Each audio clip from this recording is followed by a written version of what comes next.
آج جب اسرائیل اتنی بے دردی کے ساتھ فلسطین پر مسلسل حملے کر رہا ہے اور معصوم بچے اور یہ سب مطلب جن پہ جتنا افسوس کیا جائے کم، لیکن جو بنیادی مقصد ہے، جو بنیادی سوچ ہے، اس طرف نہ ہمارے کسی انٹلیکچوئل کی نظر ہے، نہ کسی عالم کی نظر ہے، نہ کسی حکمران کی نظر ہے، اور یہی تباہی کا راستہ ہے۔ ابھی ریسنٹلی میں ایک دیکھ رہا ایک بہت بڑے عالم وہ اپنا آخری جمعۃ الوداع میں یا دعائیں کر رہے ہیں کہ اللہ اسرائیل کو تباہ کر دے، اسے برباد کر دے، ہو جائے، یہ وغیرہ وغیرہ۔ اچھی بات ہے کہ آپ کسی مظلوموں کے لیے یہ سوچ رکھتے ہیں، تو بھی لیکن سوچنا یہ ہے کہ یہ سب کیسے ہوتا ہے، یہ کیوں ہوتا ہے۔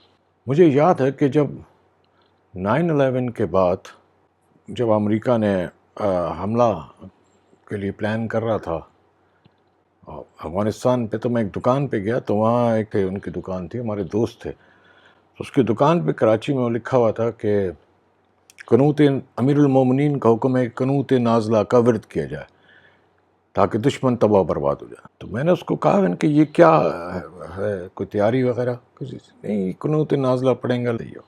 اور پھر آپ نے دیکھا کہ انہوں نے حملہ کیا اور 7 دن میں 6 دن میں یا گورنمنٹ ٹاپل کر دی، اور پھر 19 برس تک وہ افغانستان پہ قابض رہے۔ اب سوال یہ ہوتا ہے کہ ہم نے تاریخ سے کبھی نہیں سیکھا۔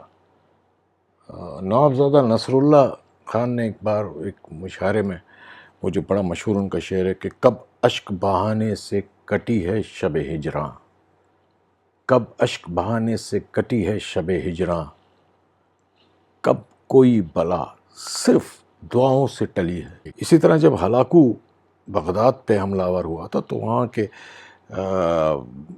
جو علماء تھے انہوں نے مشورہ دیا کہ جی یہ بخاری شریف کا ورد کر لیں، اور پھر ہوا کیا۔ اسی طریقے سے آپ پوری تاریخوں کا جائزہ لیتے رہیں کہ جب بھی آپ علم سے دور ہوں گے، تحقیق سے دور ہوں گے، ریسرچ سے دور ہوں گے، آپ کے اوپر اسی قسم کی بلائیں نازل ہوتی رہیں گی۔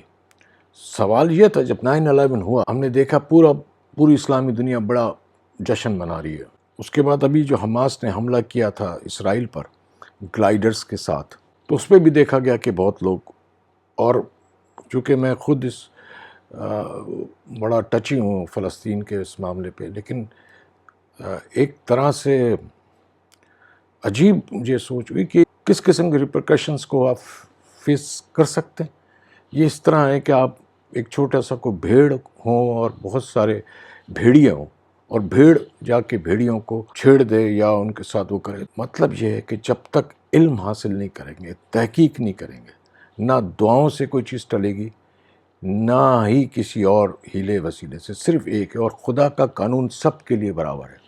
دنیا کی کوئی طاقت بھی، اگر میں کوئی چیز اپنے ہاتھ سے چھوڑوں تو کوئی دعائیں، کوئی بڑی سے بڑی کرامت اسے اوپر نہیں لے کے جا سکتی، یہ نیچے ہی آئے گی، کیونکہ یہ خدا کے قانون ہے۔ خدا نے سیٹل کیا، خدا اپنی قوانین کو تبدیل نہیں کر رہا، نہ ہی وہ کرتے ہیں، وہ سب کے قوانین ہیں، چاہے مسلم اس پہ عمل کریں، چاہے یہودی کریں، چاہے ہندو کریں، چاہے کوئی بھی کرے۔ تو جب تک علم والوں کو ہم اہمیت نہیں دیں گے، جب تک تحقیق پہ زور نہیں دیں گے، تب تک ایسے علمیہ جنم لیتے رہیں گے۔ علم والوں کو اپنے سے قریب کرنا اور ان کی پیشوائی کو تسلیم کرنا، صرف یہ ایک راستہ ہے کہ جس سے ٹیکنالوجی آئے گی، جس سے معیشت بہتر ہو۔ جب تک آپ کے پاس تحقیق اور تخریج کے لیے بہترین دماغ موجود نہیں ہوں گے، تب تک نہ آپ کی معیشت سدھر سکتی ہے، نہ آپ کا امن و امان۔